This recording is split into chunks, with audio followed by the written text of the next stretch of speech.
Right, so this is my honest review about Citadelle Des Morts. You. I know who you are. And why you are here.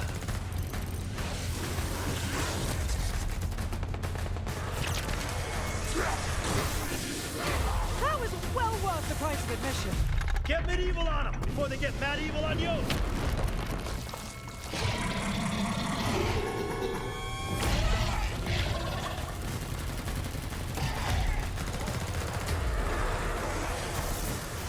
Yeah, the sparks are flying now. Let's burn this mother down.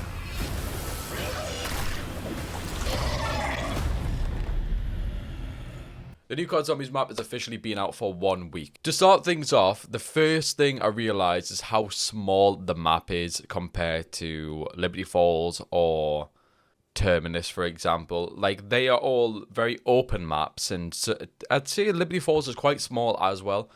However, it's very, very enclosed, which I said in my first video on this map when it first came out on the first day. It's a very tight, it's a very small, tight area. There's a lot of indoor aspects. There's a lot of corridors, and it's kind of hard to get around when you're on high rounds and stuff like that. So once you get past level round 30, you have to sort of stay outside the castle. You can't really go in, and if you do, it has to be at the start of a round or at the end of a round. You don't really get to choose when you can do certain things. You have to just sort of time it right, especially with the new armor plates that have been introduced. It makes it a lot harder to progress to higher round, and I say that because people think you get more protection. However, with the new armor plates introduced, they've made the zombies be able to hit you a lot more, so you can't run past any zombie without getting hit. Like, it's the smallest things, even on higher rounds. As soon as you get past round 30 and you've only got 2 plates on, or you have 1 plate on, if you get hit once, you're basically like a good quarter of your health gone, and it is very fucking hard when it gets to higher rounds now. So that being said, on a scale of 1 to 10 on size of the map, I'm going to give it a 4. 4 purely just because it's very enclosed, and a lot of it's underground and stuff like that. So that's why I'm giving it that score. Moving on. Now, the Easter egg is quite difficult on this map. It's probably the hardest out of both Terminus and Liberty Falls, which is obviously understandable because we're starting to get more maps coming out now, and Terminus and Liberty Falls was the sort of introduction to the game, to be like, this is what this is, and this is what the Easter eggs are going to be like. And then they dropped Citadelle Des Morts, and it's just been fucking hectic. And a lot of people are confused on how to do the Easter egg, and I really, really do want to do a guide on it. However, I haven't even done it myself. I haven't even got around to it because it's so fucking difficult. And it's not the difficulty aspect that puts me off it, it's the time consumingness. Like, you have to get all of the elemental swords, you have to work out different puzzles. I don't know what type of sword it is, but it's the purple one. And that, like, puzzle to do to get the sword is so fucking difficult that I just haven't even gotten near it. Every time in the game someone else does it and I'm like, okay, that's cool. So I think the only way I'm going to do the Easter egg, like on actual gameplay, is to jump into a game and let other people do it, because I ain't doing it.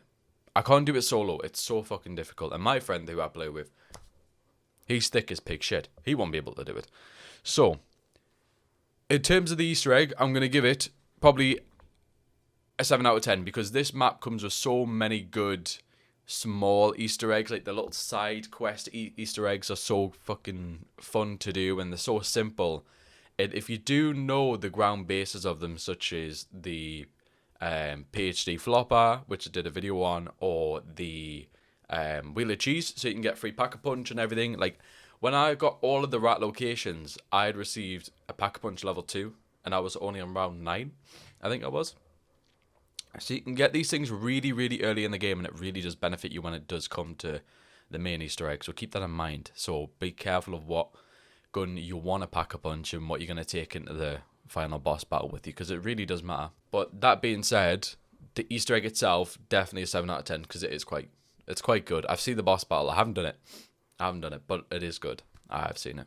So moving on to weapons. Now, with the last hit list event, there was a challenge where you could get a power drill, and not being funny, the power drill is really overpowered. When it comes to high rounds with zombies, do not try to use it on zombies. I tried that, it doesn't work. Actually, well, it does, but it's not great, okay? As long as you have a lot of stims on you where you can keep stabbing yourself constantly, then it'll work. But keep the drill on Citadelle Des Morts. This is before the patch, by the way. They're probably going to patch it. I don't know if they patched it already. They might have patched it. But there was a little bug in the game where when you get to the final boss and you use the power drill and you keep going at his kneecaps, you could kill him within probably about a minute and a half. Like, it's really fucking easy. But the power drill itself is a very good weapon. If you didn't do the hitless challenge, the only way you can acquire it is by opening the box, which I did this the other day, which is some gameplay on screen now. And this is when I got the drill, and it's the first ever time I've used it. And to be honest, it is quite a good weapon. I'm not going to lie. I quite enjoy it.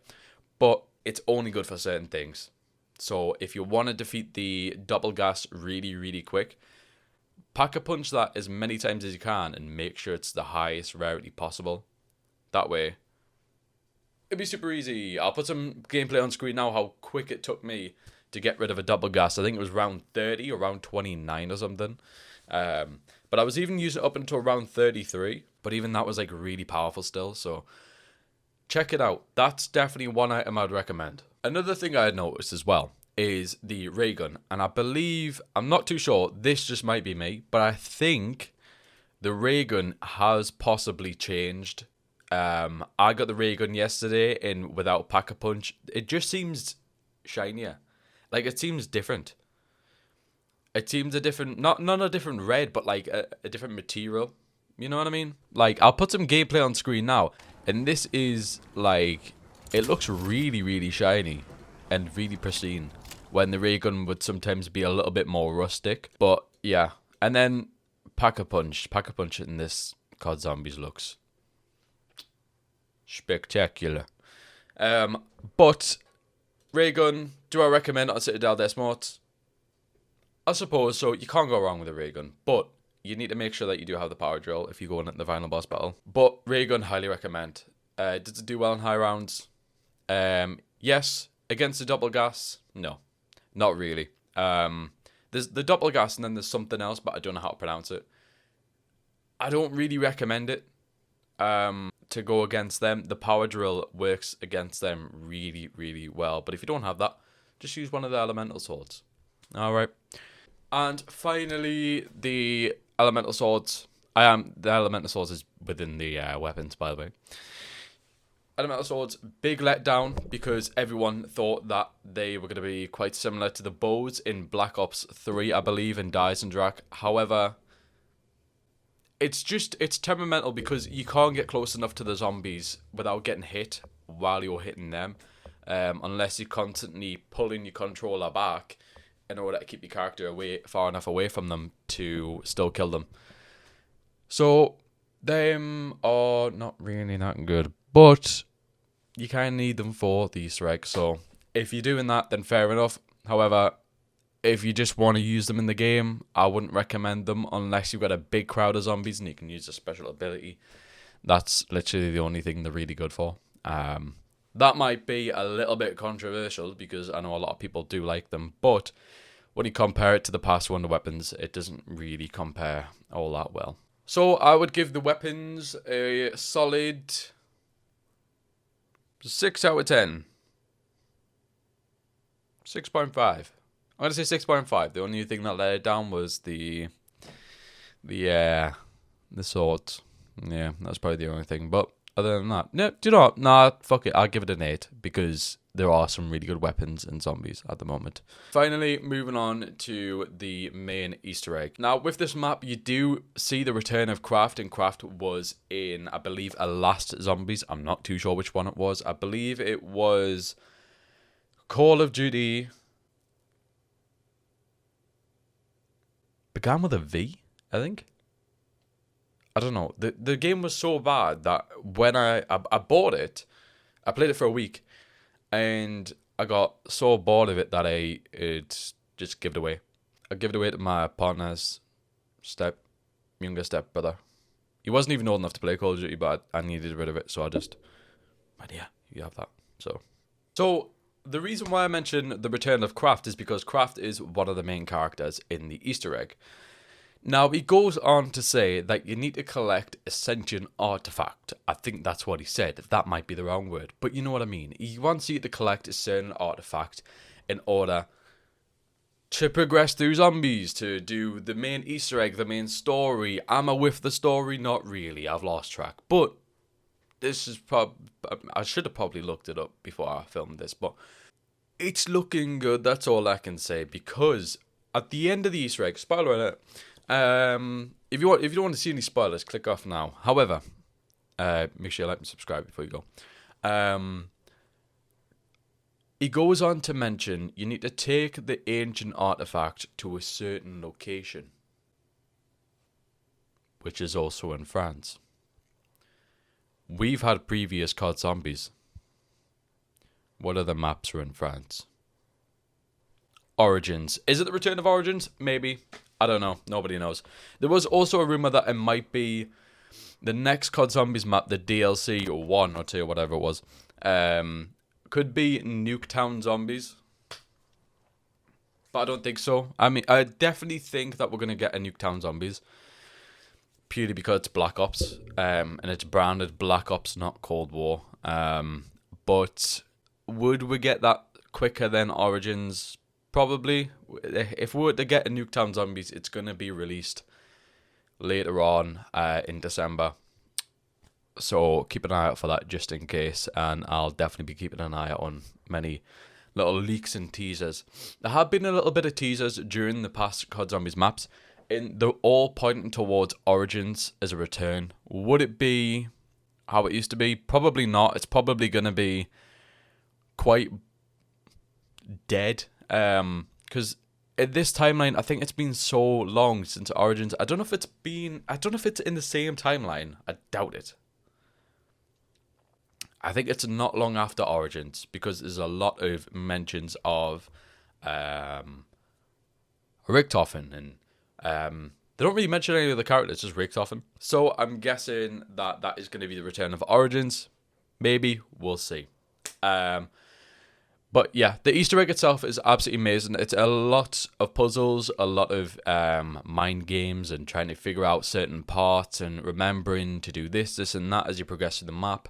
The use of perks is now within the Easter egg. You got to use melee macchiato in order to open the wall to figure out the puzzle for the other elemental sword.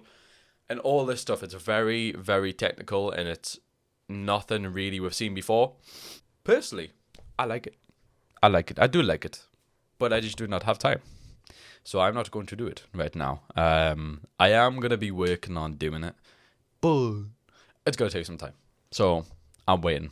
Alright. So overall, I'm going to give Citadelle Des Morts, if that's how you pronounce it, an 8 out of 10. Because there are some letdowns with the map, and personally some things I don't like. My review is going to be totally different to someone else. You might enjoy it more than me. Vice versa. But I'm going to say 8 out of 10. Because it's just... It's small. It's tight. It's very confined. It feels like you're in a fucking box. You're supposed to be in a castle, not a box. So yeah, that's the only letdown. But I do enjoy the map, and it's the only map I've been playing for the past week. So that kind of just goes against my answer. But I think 8 out of 10 is quite a solid fucking scoring, to be honest. So, there you go. If you enjoy all these Call of Duty videos and tips and tricks when it comes to the short, please like, subscribe, and turn on your notifications, because you'll be notified when they go up. And they're typically starting to go up every day or every other day. So, if you enjoyed this video, make sure you like, most importantly subscribe. Comment what you want to see as well, because I have Cut of the Lamb to play, but I just haven't got around to it. So if you want to see that, make sure you comment and let me know. Alright. If you want to see what else goes on in my day-to-day life, make sure you follow the Instagram. Everything is in the description below. And I'll see you all next time. Will it be on a new COD Zombies map? Yes. Will it be more on this map? Most likely. Would you like to see some other content on other maps? Maybe. We'll see. Alright, well, I'ma love you leavers. Bye.